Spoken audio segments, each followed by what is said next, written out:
Hey guys, Lucas here. Thanks for tuning back into my channel. This episode we're going to be talking about the Apache. I know you're wondering, what exactly is the Apache? Well, the Apache is a car that was designed back in 1986 and was not a radio control car, was not even a remote control car.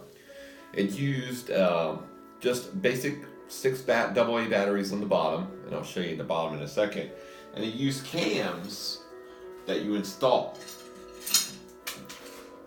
So you had these little cam gears that would go into it, right on the bottom,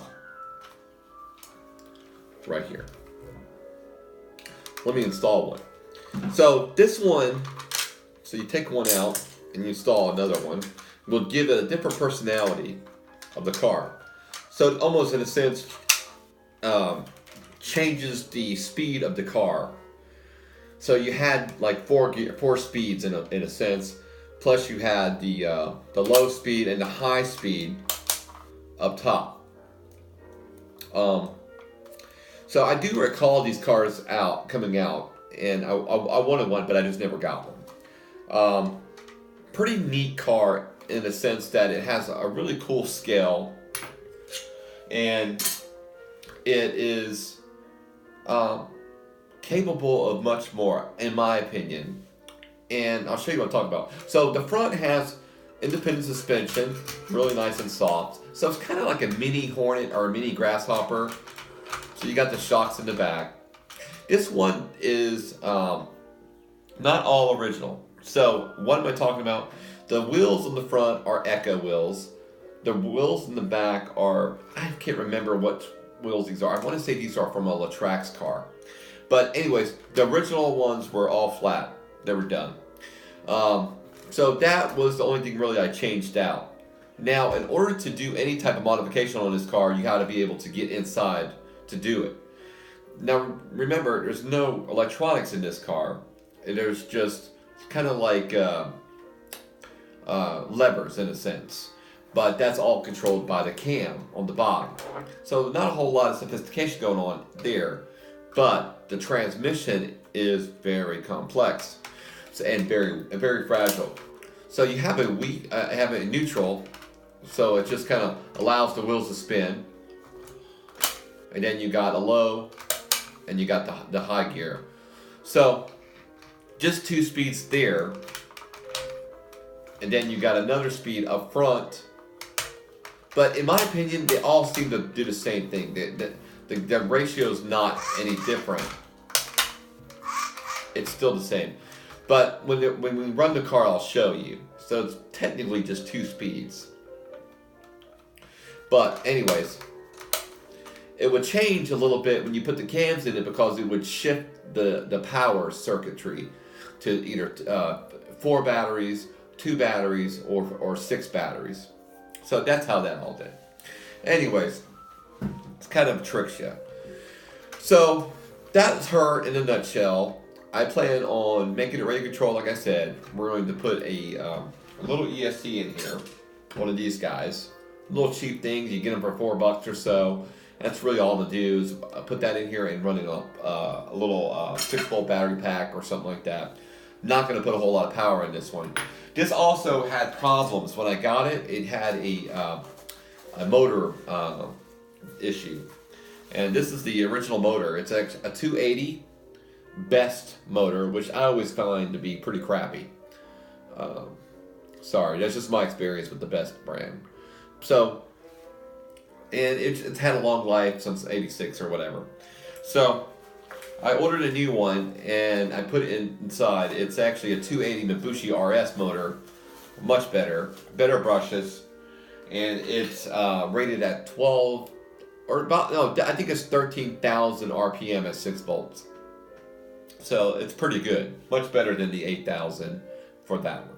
So definitely a faster motor, and something I think is that pretty much the same motor you'll find in like a Tyco Bandit or something like that. So it's a 280 Mabushi. So a really pretty good motor. RS. So that's all I'm gonna do is pretty much put an ESC in it. Now, how do you get inside the car is going to be tricky. I had the inclination that once you unscrew the body from the bottom, it would come off, but it doesn't. The gear lever is in the way. So the gear lever won't let you take the shell off. So what you have to do, you have to take the sticker off here. Then I'm like, how do you take the gear lever off? Well, you actually have to drill a hole in the center of the gear lever because there's a bolt in there. Take your little small screwdriver and that unscrews it, the handle from the lever. Then, voila, you can take the body off. The driver is not bolted to anything. He's loose as a goose in there. So I'll definitely be modifying that a bit. And then changing the decals a little bit, making them better. So I got to take these off and copy them and put on sticky paper. So here's what it looks like inside. So not a whole lot of stuff in there, man. It had a couple little pieces, like these little things here, just little switches and stuff. So kind of almost analog-y in a sense. So all this is going to be gutted out. I'm going to have to hone all this out, make it flat, and that way I can install electronics and stuff in here. And battery. The original battery compartment's all ugly. It's corroded. So I'll be doing this thing a favor. If I can get the battery compartment open. There we go. So definitely going to be doing all that. So this one's made in Hong Kong, 1986. So definitely an old car that I cannot wait to get it running. I did hook, obviously I hooked batteries up to it to see how the engine responds, and the engine responds pretty good. So not going to be a super fast car, but I don't really care. I just always thought this car should have been radio controlled. So we're definitely going to make it radio controlled. So that's her. Super excited. Cannot wait to get this running. If you haven't seen these cars anywhere, just keep an eye out. They're usually out there. This one I got for around $12, I believe. And it needed some attention. It needed new wheels and tires. But the rims are okay. But the tires were shot. So I found these little Echo tires that go on it. And then I found these little Trax wheels that go on it. So if you have any memories of this car, please let me know. Leave it down, some messages on the bottom and tell me how they were, how it was, and yeah. So that's pretty much it on this bad boy. I cannot wait to get it radio controlled. That's gonna be awesome. I was gonna tell you something else I was gonna do. So I gotta find a servo for the front wheels. Oh yeah, so now the price of these typically are gonna be right around, I want to say $25 to over $100 in some cases. I've seen them. So just depends on the condition. These came in two variants. This is the orange one, which is my favorite. But there's a yellow one as well for the Apache race team cars.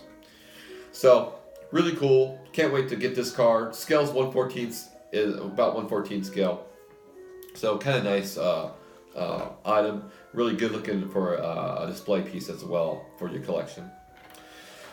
That's pretty much it, guys, on this one. Yeah, can't wait for you guys to see it in the running review. So that's going to be fun. Alrighty, guys. Please hit a like, and I'd love for you to subscribe. And I'll see you on the next one. Bye.